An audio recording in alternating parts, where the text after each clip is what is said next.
Halo? Sudah? Halo? Jadi kita pindah ke transplantation imunologi ya, imunologi transplantasi.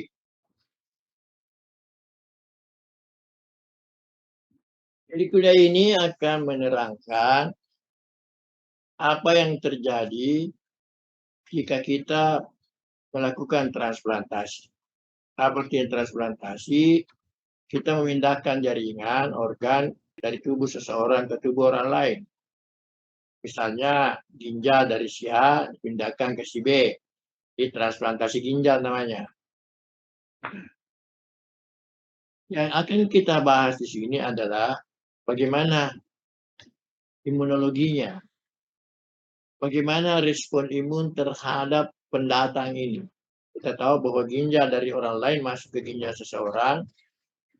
Jadi, paspor kan dulu, Ben? Paspor. Saya kasih kuliah dulu. Iya.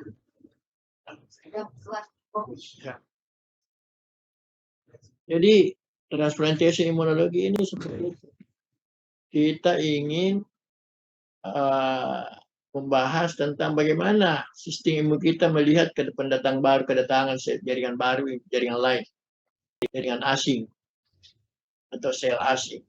Itu yang akan kita bahas. Tentu dia melawan. Kita belajar dulu istilah. Istilah dulu.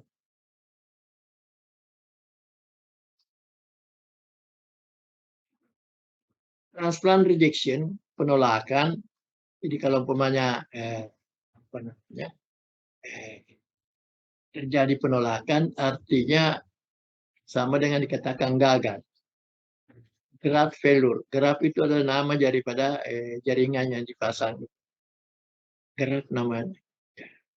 Graft, jadi kita memasang graft itu gagal. Jadi kalau transplant rejection berarti kegagalan, ditolak sehingga disebut gagal. Nah, kapan disebut transplant rejection? Apabila ini gagal bisa sebabnya macam-macam ya. Nah, misalnya karena teknik operasi yang salah, gagal. Tapi yang disebut sebagai penolakan transplantasi yang menyebabkan kegagalan apabila itu terjadi oleh karena penolakan oleh sel imun kita. Apakah itu antibodi atau sel T? Ya, itu baru disebut sebagai penolakan. Ditolak oleh sistem imun kita, maksudnya seperti itu. Untuk tidak ditolak, maka ada transplantasi mensyaratkan tissue compatibility. Ada kecocokan jaringan. Kalau cocok jaringan, maka dia tidak ditolak. Pertanyaannya apanya yang cocok? Yaitu genetiknya. Harus ada kesamaan genetik. Genetik similarity. Kenapa mesti sama? Karena kalau berbeda, maka produknya juga berbeda. Jadi kalau yang menerima dan yang memberi itu genetiknya sama, semua yang dihasilkan di situ, yang gen bekerja di situ, sama dengan yang dihasilkan oleh si B dan si A. Sehingga tidak ada berbeda. Berarti tidak ada penolakan. Jadi memang dia asing, tapi sama dengan seleb. Misalnya saudara kembar. Saudara kembar ini genetiknya sama. Maka kalau transplantasi antara saudara kembar, memang jaringan ASI yang masuk ke dalam tubuh si penerima, tapi sama-sama kembar, maka tidak ditolak karena sama. Bukan walaupun asing, tapi sama dengan selebnya. Jadi tidak ditolak. Nah, jadi genetik yang sama. Nah, yang sekarang di antara sekian banyak gen ini, gen mana yang menentukan ini ditolak atau diterimanya? Itu adalah gen yang disebut sebagai Major Histocompatibility Complex, yaitu MHC. Yang saya sudah sebut tadi, berfungsi sebagai molekul yang memajang antigen atau protein yang dihasilkan oleh sel bersangkutan atau yang ada dalam sel bersangkutan, dihasilkan sendiri atau diimpor dari luar. Itu molekul MHC. Ini molekul MHC ini yang menciptakan perbedaan antara mesin, antara jaringan donor dan jaringan penerima. Itulah yang penentu. Jadi penentu, makanya MHC itu namanya sesuai dengan nama transplantasi, Major Histocompatibility. Jadi yang menemukan MHC ini adalah mereka dulu yang menyelidiki tentang transplantasi. Baru kemudian dipahami fungsi imunologisnya seperti yang saya terangkan pada kuliah pertama. Ada lagi istilah lain, ya, yang harus dipahami. Nah, apabila graf tadi, ya, berasal dari donor dan resipien itu adalah mempunyai genetik yang identik, misalnya kembar, twin, maka jaringan yang dipindahkan itu disebut isogram. Jadi misalnya dua saudara kembar ditransplantasikan, si A bersaudara kembar dengan si B. Si B menerima ginjal dari saudaranya namanya si A. Maka ginjal yang dipasang pada tubuh si B yang berasal dari si A itu diberi nama isogram. Karena berasal dari donor dengan genetik yang sama. Nah, transplantasi seperti ini disebut syngeneic transplantation. Syngeneic transplantation. Ya, sama genetik. Apabila genetiknya berbeda, pemberi dan penerima berbeda genetik, misalnya saya dengan Anda semua, kita sama-sama manusia, maka disebut sebagai allogram. Jadi, kalau ginjal, umpamanya saya bermasalah ginjalku, maka Anda ada di antara saudara itu yang mendonorkan ginjalnya satu kepada saya, karena kita masih manusia sama-sama tapi beda genetik, maka ginjal yang dipasang di tubuhku itu yang berasal dari salah satu di antara Anda, istilahnya disebut allogram. Jadi kalau dalam menulis ada allogram, berarti sudah diketahui bahwa itu tidak sama genetiknya. Isogram sama genetiknya. Nah, transplantasi seperti ini yang umum dikerjakan sekarang di dunia ini karena susah sekali orang mencari saudara kembar, maka yang banyak adalah antara sesama manusia, disebutlah allogenic transplantation. Ya, jadi di mana-mana saya di rumah sakit sekarang di seluruh dunia, hampir semua transplantasi ginjal atau organ lain itu adalah allogenic transplantation. Ya. Bagaimana kalau sumbernya berbeda spesiesnya, misalnya dari hewan ke manusia, misalnya ada hewan yang hatinya dipasang di manusia, maka itu namanya xenogenic transplantation. Grafnya disebut xenogram. Ini belum ada ceritanya di dunia kedokteran sekarang. Yang ada masih allogram. Kemudian ada lagi graf, tapi bukan transplantasi. Tidak dipindahkan dari seorang individu ke individu lain. Dari individu yang sama, tapi tetap namanya graf karena pindah tempat. Misalnya ada orang luka-luka, lukanya susah sembuh, maka diambillah kulit dari bagian tubuh yang lain untuk menutupi lukanya yang susah sembuh. Karena namanya, tetap namanya graf, tapi bukan transplantasi. Oleh karena dia bukan transplantasi, maka namanya autograf. Dari tubuhnya sendiri, dari tubuhnya sendiri jaringan itu diambil atau graf itu diambil. Ya. Nah, kalau terjadi transplantasi seperti itu tadi, secara imunologis kira-kira ceritanya seperti ini. Nah, kita punya binatang seperti ini. Ada strain A, ada strain B. Apa artinya strain? Itu artinya dia mempunyai genetik yang sama. Jadi dia adalah seperti saudara kembar. Syngeneic artinya homogen gennya. Tadi ya, syngeneic transplantation kan tadi istilah syngeneic untuk saudara kembar. Nah, tikus yang kita sudah rekayasa sedemikian rupa, sehingga seperti saudara kembar, genetiknya sama, disebut syngenic animal. Nah, tinggal kita beri nama-nama saja supaya kita tahu yang mana satu homogenitas. Seperti ini, strain A, ya, yang hijau itu, semua yang hijau ini seperti saudara kembar. Sedangkan yang oranye, ya, semua oranye seperti saudara kembar. Tapi oranye dengan hijau beda. Nah, seperti itu. Nah, mari kita lihat apa yang terjadi ya. Kalau graf itu transplantasi dilakukan antara tikus yang sama-sama hijau, artinya dia syngeneic, sama seperti saudara kembar, maka tidak ada penolakan seperti gambar hijau. Jadi not rejected. Tapi kalau dari ke oranye ke coklat berarti sudah berbeda, bukan lagi singenik. Ya, karena sama-sama tikus maka allogenik transplantation. Maka ada penolakan. Ya. Nah, kalau dari oranye ke belang-belang, kombinasi antara strain A dan strain B, maka juga tidak ada penolakan. Kenapa? Karena dalam tubuh tikus yang menerima ini, resipien ini, ada protein oranye. Yang datang ini protein oranye. Berarti ada dia tidak kenal sebagai asing karena dia punya protein oranye. Sehingga tidak ada penolakan. Tapi kalau dibalik, yang belang-belang ini ditransplantasikan jaringannya ke yang hijau atau yang ke oranye, akan terjadi penolakan. Karena pada kasus yang menerima transplantasi ini warna oranye, warna hijau, maka di dalam tubuhnya ini tidak ada oranye. Sehingga yang datang itu ada oranye, maka dia akan tolak. Terjadi rejeksi. Ya, seperti itu. Nah, jadi yang perlu kita ketahui di dalam transplantasi ini adalah kenapa terjadi rejeksi? Ya, kenapa ditolak? Apa yang berbeda antara sel donor dengan sel penerima transplantasi yang ditolak?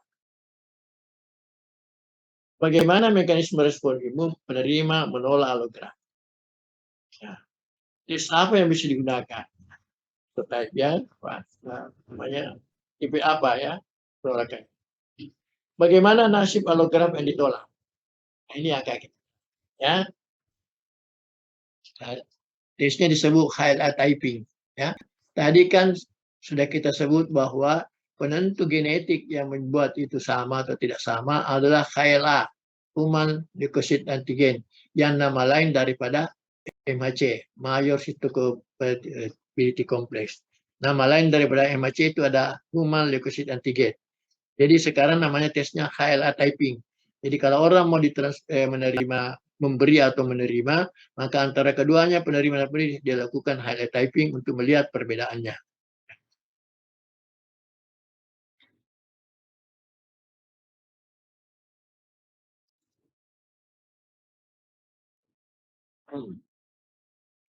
Inilah sejumlah MHC atau HLA yang ada di dunia ini, di mana setiap kita ini tidak memiliki semuanya ini.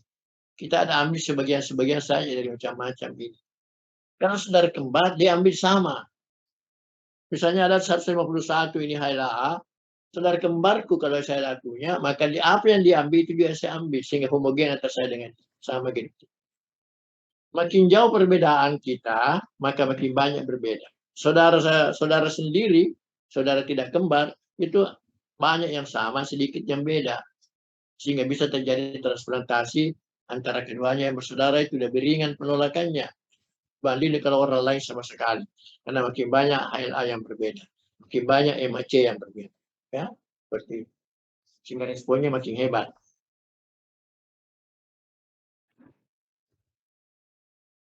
Mari kita lihat apa yang terjadi jika respon imun apa yang terjadi jika ada transplantasi. Katakanlah ini sel yang menyusun berapa sel menyusun jaringan, tentu sel yang menentukan respon imun. Nah, ini pada waktu masih berada di tubuh donor, kita tahu ada MHC. MHC ini mengekspresikan antigen seleb yang ada dalam tubuhnya. Seperti saya katakan tadi, semua sel itu harus memajang antigen produk-produk di dalam dirinya ke permukaan sel untuk diketahui sel itu berfungsi atau tidak.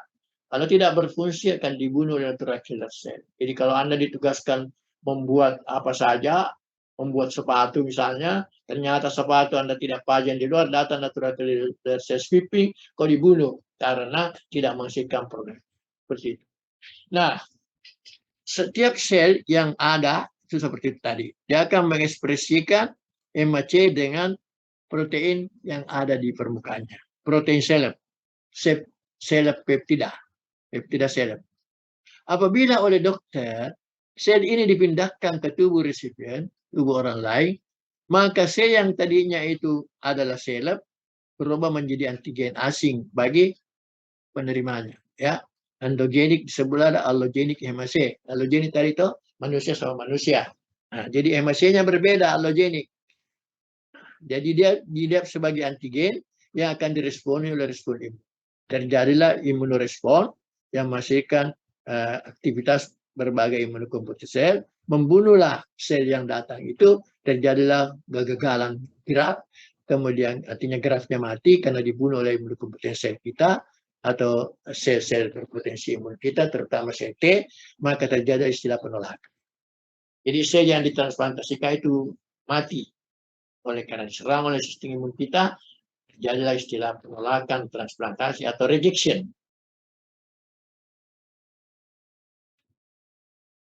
Sedikit lebih detail.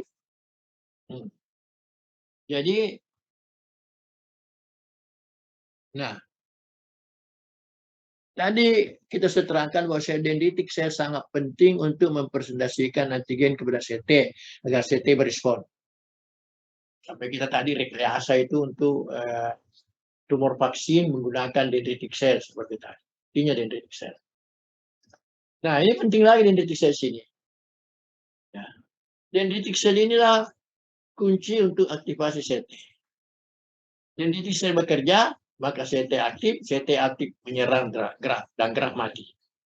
Nah, bagaimana mekanismenya? Yang pertama, sel dendritik yang berperan di sini adalah sel dendritik donor. Jadi berarti pada waktu masih di dalam tubuhnya, katakanlah ginjal ya, kita pindahkan ginjal dari si A ke si B. Di dalam ginjal itu ada dendritik sel yang tugasnya menangkap antigen kalau ada, dipresentasikan kepada sel T aktif melawan musuh yang memiliki antigen itu. Nah, pada waktu dendritik sel tadi ini mempresentasikan waktu masih di dalam dirinya, masih dalam tubuh donor, yang dia pajang di luarnya adalah antigen seleb. Karena antigen seleb saja yang dia temukan, tidak ada antigen asing. Antigen seleb ini dipajang di permukaannya. Kalau dia masih berada di tubuh aslinya, yaitu donor, tidak ada masalah. Karena dendritik sel tidak memajang antigen asing, sehingga sel T tidak kenal dan tidak berespon. Ya. Ya, dendritik sel kan saya katakan tadi semua harus diekspresikan. Di dendritik sel itu memakan sel-sel sendiri yang sudah mati, kemudian dia ekspresikan itu antigen seleb di permukaannya, ya. Dalam posisi seperti itu, dalam posisi di mana dia memajang antigen seleb di permukaannya, sudah memang harus begitu, dipindahkan oleh dokter bedah ke tubuh yang lain. Nah, antigen seleb yang dia pajang tadi itu setelah pindah ke tubuh yang lain resipien, oleh sel T resipien dilihat sebagai asing karena memang bukan dia punya teman, ya, bukan seleb dia, bukan seleb bagi dia. Jadi dari seleb di donor pindah ke resipien menjadi asing, maka diresponilah oleh sel T. Nah, oleh karena yang mempresentasikan ini adalah antigennya donor, yang mempresentasikan antigen ini adalah sel dendritiknya donor, maka mekanisme ini disebut sebagai direct allo recognition. Recognition allogenik yang berlangsung direct langsung, ya. Direct allo itu allogenik tadi ya, sama-sama manusia kan. Jadi antigen seleb dari donor pindah ke resipien menjadi antigen asing, dipresentasikan oleh dendritik sel punya donor kepada sel T-nya resipien. Jadi pertemuan antara dendritik sel yang punyanya donor dengan sel T punyanya resipien mengaktifkan sel T resipien untuk melawan gerak. Itu disebut sebagai direct allo recognition. Yang kedua, dendritik sel yang mempresentasikan antigen kepada sel T bukan punyanya donor, sudah punyanya resipien sendiri. Seperti pada gambar ini, gambar kedua ini, yang kuning-kuning itu adalah punyanya resipien sendiri. Sehingga dia menangkap antigen tumor yang berasal tadi, yaitu allogenik hemasé, yang ini tadi. Allogenik hemasé ini tadi, ya, sama dengan di gambar ini, yang ini, ya, ini hemasé kelihatan tuh, allogenik hemasé. Allogenik hemasé ditangkap oleh dendritik sel, dia ditelan, kemudian diekspresikan menjadi antigen asing oleh seleb hemasé-nya, dan dikenallah oleh CT. Ya, ini. Sini. Jadi peptida derived from allogenic. Jadi peptida dari allogenik. Jadi peptida daripada donor diperkenalkan oleh dendritic cell recipient kepada CT recipient. Terjadilah aktivasi CT, maka dibunuhlah sel-sel gerak yang memiliki antigen tadi. Ya, dikenal melalui antigen itu. Mekanisme ini disebut sebagai indirect allo antigen presentation. Kenapa bukan direct? Karena menggunakan dendritic cell punyanya resipien. Kemudian terakhir dari kuliah kita adalah apa yang terjadi kalau terjadi penolakan. Bagaimana nasib dari graf itu kalau terjadi penolakan. Nasibnya bermacam-macam. Ada yang hebat, ada yang tidak. Nah, yang paling hebat namanya hyperacute rejection. Hanya hitungan menit saja setelah transplantasi dipasang, langsung terjadi penolakan dan jaringan menjadi mati. Ya. Kenapa bisa terjadi sedemikian cepatnya? Karena rupanya pada resipien sebelum terjadi transplantasi sudah ada pre-existing antibody pada tubuh resipien yang akan menerima transplantasi dari donor. Sudah ada pre-existing antibody terhadap donor, sel donor. Entah bagaimana ceritanya sampai. Jadi, sehingga pada waktu dipasang itu ginjal dari donor misalnya, langsung antibody dari resipien yang sudah ada itu menyerang sel donor. Ya. Terjadilah endotelitis. Ya. Jadi kalau kenapa endotelitis? Kenapa bukan sel lain dari ginjal misalnya yang meradang, diserang? Pemahamannya sederhana bahwa antibodi ini ada di dalam darah resipien. Ada beredar dalam darah resipien. Pada waktu operasi berlangsung, ginjal dipasang di resipien, ginjal donor dipasang di resipien. Pada waktu dokter menyambung pembuluh darah, maka masuklah darah dari resipien masuk ke gerak yang punya asing ini, punyanya donor. Nah, yang pertama dilihat oleh antibodi pada waktu masuk itu adalah yang dilewati, yaitu pembuluh darah yang dilewati. Pembuluh darah siapa? Pembuluh darah donor tadi yang ada pada cek ginjal yang ditransplantasikan. Sehingga langsung saja endotel yang diikat. Nah, dia darah mengalir langsung disambung pembuluh darah oleh dokter, langsung juga antibodi menancap ke endotel di situ, endotel graf. Maka langsung terjadi peradangan pada endotel graf, sehingga tertutuplah itu pembuluh darah dalam waktu hitungan menit, graf mati. Terjadi rejeksi. Ya, graf rejeksi. Kenapa? Karena situ terjadi timbunan trombosit, disebut sebagai thrombotic occlusion. Jadi terjadi penyumbatan trombotik pada aliran darah dalam pembuluh darah dari graf, ya, sehingga grafnya mati. Ya. Ini gambar yang poin di atas yang menerangkan itu. Jadi ini ya, ini pembuluh darah graf, artinya punyanya donor. Pada saat disambung dengan pembuluh darah resipien, maka aliran darah dari resipien masuk ke sini. Di situ ada antibodi. Langsung dia melihat endotel sebagai antigen yang harus diikat sebagai lawan. Maka terjadilah ikatan antara endotel dengan antibodi bersangkutan. Pre-existing antibodi tadi. Oleh karena ada antibodi sini, maka berkumpullah semua teman-teman antibodi datang situ. Termasuk trombus. Ya, komplemen, ini gambarnya ada komplemen, ada trombus. Terjadilah trombus. Ya, trombus yaitu kumpalan daripada berapa sel darah tentang trombosit, komplemen ada bersusul sehingga tersumbatlah itu aliran. Tersumbat aliran darah, maka darah tidak berhasil masuk ke jaringan grafnya mati. Rejection. Nasib yang kedua bukan hiperakut, tapi disebut akut rejection karena bertahan beberapa lama. Bisa sampai 1 minggu. Ya, tapi kejadiannya dalam minggu pertama. Ya, tidak bisa, jarang sampai minggu kedua.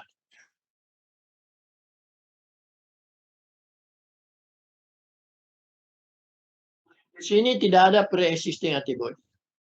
Jadi terjadi seperti tadi yang saya cerita tadi, yang yang ada direct allorecognition atau indirect allogenic presentation, terjadi salah satu di antaranya atau bisa juga ya, itu memerlukan kurang lebih 1 minggu sehingga sel T menjadi aktif ya. Baru kemudian sel T dan antibodi juga terbentuk, kedua-duanya bersama-sama mengerjain graf, akhirnya grafnya rejection. Itu terjadi kira-kira 1 minggu. Karena kita tahu adaptif immunity itu paling cepat 1 minggu kemudian baru muncul setelah terpicu. Sel T dan sel B membuat antibodi kira-kira butuh juga 1 minggu. Jadi sudah istirahat pasiennya di kamarnya di rumah sakit 1 minggu kemudian baru muncul. Ya. Ini gambar yang kedua di tengah. Anda lihat peristiwanya sama saja dengan hampir sama dengan ini. Cuma di sini yang pertama tadi tidak ada keterlibatan sel T, tapi kalau di sini sudah ada keterlibatan antibodi seperti ini. Seperti sama dengan tadi, caranya cuma 1 minggu terlambat, tidak secepat tadi. Antibodi yang sudah terbentuk dalam waktu 1 minggu itu kemudian mengikat juga epitel endotel pembuluh darah. Di samping antibodi ada juga sel T saat melakukan yang hal sama, sehingga sel T dikeroyok baik oleh antibodi dengan teman-temannya maupun oleh sel T, sehingga terjadi lebih hebat sama juga trombos terjadi. Tapi 1 minggu kemudian baru seperti ya. Kemungkinan yang ketiga adalah chronic rejection. Ini bisa bertahan lama, bulanan, bisa ada sampai setahun baru muncul. Ya, kenapa? Karena mekanisme penolakannya berbeda. Di sini yang hanya aktif adalah sel T CD4. Sel T CD4 ini yang aktif menolak. Nah, sel T CD4 ini menimbulkan apa yang disebut sebagai delayed type hypersensitivity atau delayed DTH, singkatan DTH. Apa akibatnya kalau ada terjadi delay type, tipe lambat, maka akan terbentuk jaringan ikat secara pelan-pelan. Abnormalitas pembuluh darah juga terjadi secara pelan-pelan. Lama-lama oleh karena banyak jaringan ikat di pembuluh darah mengeras, disebut gerak arteriosklerosis, ya, sklerosis, pengerasan dari dinding pembuluh darah. Lama makin tebal itu dinding pembuluh darah, jaringan akhirnya makin lama lumen makin sempit, sehingga makin lama aliran darah menjadi kurang sehingga gerak menjadi mati. Ya, tapi cukup waktu yang lama. Ini gambar yang ketiga yang paling bawah ini, coba lihat. Jadi ada pembentukan jaringan ikat oleh karena peranan CD4, maka makin lama makin tebal dinding pembuluh darah sehingga lama-lama menyempit lumennya sehingga sirkulasi darah terganggu masuk. Maka terjadilah kematian gerak. Ya. Pertanyaannya sekarang, apakah mekanisme ini tidak ada sekarang karena banyak sekarang transplantasi ya. Dulu kalau orang mau ditransplantasi itu dicari saudaranya. Sekarang orang pergi ke Cina tidak tahu siapa di sana, dapat donornya. Jangan hubungan famili sama sekali. Tapi sekarang kalau kita di Indonesia diprioritaskan pertama saudaranya. Kalau ada saudaranya yang mau, alhamdulillah. Kalau tidak ada ya orang lain juga ada apa-apa. Kenapa? Karena mekanisme untuk pengetahuan ilmu kedokteran kita makin berkembang. Bukan respon-respon ini yang dihilangkan, tidak terjadi, bisa diatasi. Jadi diatasi dengan memberikan berbagai obat-obat. Disebut sebagai obat-obat imunosupresif. Obat-obat yang menekan semua respon imun ini. Jadi apa yang kita cerita tadi sebagai penolakan atau rejeksi itu bisa dicegah dengan memberikan obat-obat anti. Ya, disebut sebagai imunosupresif, menekan sistem imun ini bekerja. Sehingga orang yang mendapatkan transplantasi itu seumur hidupnya minum obat untuk menekan jangan terjadi yang kita cerita tadi. Jangan terjadi takut rejection, jangan terjadi chronic rejection. Ibu diberikan obat-obat anti yang disebut sebagai imunosupresan, menekan sistem imun kita. Harus minum obat terus. Ya, seperti itu. Untuk bisa bertahan supaya ginjalnya misalnya tidak menjadi rusak, tidak menjadi mati.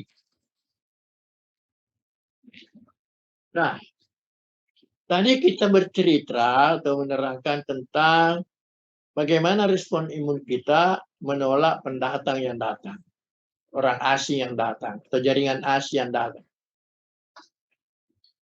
Jadi misalnya ada satu daerah, ada penduduk dari luar daerah masuk di situ ditolak, kalau perlu dibunuh, dan menolak semua orang yang dari luar kampungnya masuk situ.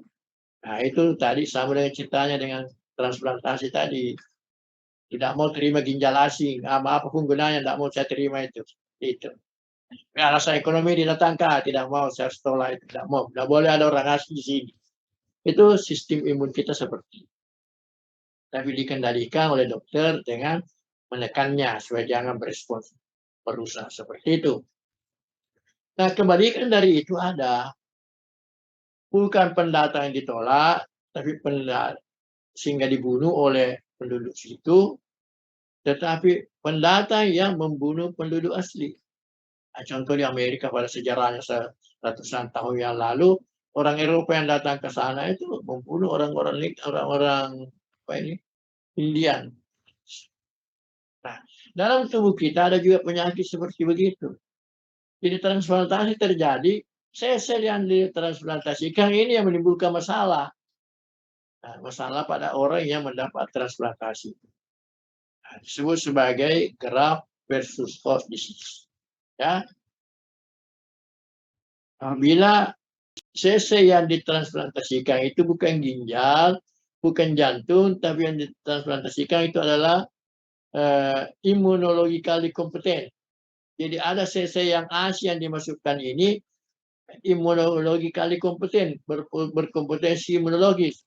Ya, analoginya yang ditransplantasikan ini tentara. Yang dimasukkan ke tubuh orang lain, maka tentara ini bisa membunuh rakyat yang ada di situ. Nah, itu biasanya pada kasus-kasus bone marrow transplantation. Di bone marrow itu sel imunokompeten, sel B dan sel T, sel B terutama ya. So itu terima kasih barangkali apa yang dapat sampaikan. Kesimpulannya adalah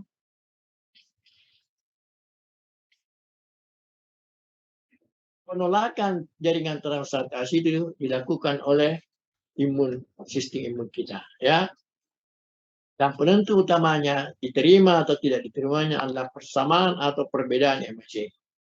Ya, jadi MHC ini sangat penting, inilah yang menentukan kompatibel atau tidak kompatibel.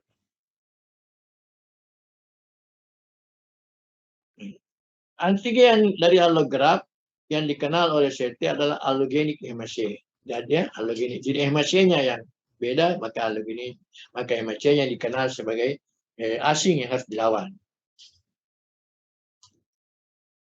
Graf antigen yang allogenik tadi itu bisa dipresentasikan oleh dendritic cell punyanya donor, disebut tadi apa itu direct allo recognition, atau dipresentasikan oleh dendritic cell punyanya resipien yang lebih dahulu menangkap allogenik antigen itu, kemudian dipresentasikan pada CT, disebut sebagai indirect allogenik presentation. Ya. Nasib daripada penolakan ini bisa hiperakut, bisa akut, bisa kronik rejection ya. Kemudian ada lagi penyakit kebalikan dari penolakan transplantasi yaitu graft versus host disease, di mana sel-sel yang ditransplantasikan yang membunuh sel yang didatangi. Saya kira itu, terima kasih atas perhatiannya. Saya kira kita akhiri, waktunya sudah habis. Nah, kalau ada yang mau bertanya silakan.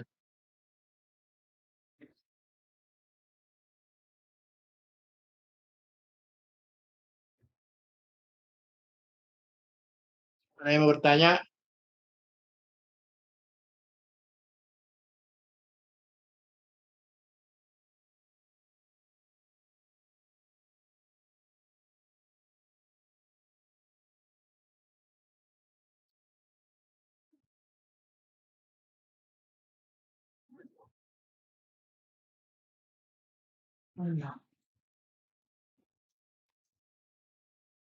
Ada yang mau tanya? Nah, kalau tidak ada kita berhenti ya.